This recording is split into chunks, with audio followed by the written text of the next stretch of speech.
श्री स्वामी समर्थ.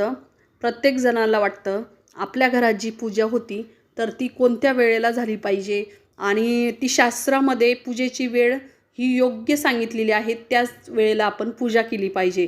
तर दिवसभरात पूजा नक्की कोणत्या वेळेला करावी किंवा कोणत्या वेळेला करू नये, तर सगळ्यात आधी शास्त्रामध्ये असं सांगतात की दिवसभरामध्ये पूजा ही 3 वेळेला पूजा करत असतात किंवा बरेच जण 5 वेळेला 6 वेळेला अशा बऱ्याच वेळेस पूजा करत असतं. परंतु आपल्याला ह्या धकाधकीच्या जीवनामध्ये आपल्याला इतक्या वेळ पूजा करणं शक्य होत नाही. तर त्यासाठी आपल्याला पूजा ही दिवसातली जी काही पूजा आहे तर ती जर योग्य वेळेला जर झाली तर तिचं फळ हे आपल्याला चांगल्या प्रमाणात भेटत असतं.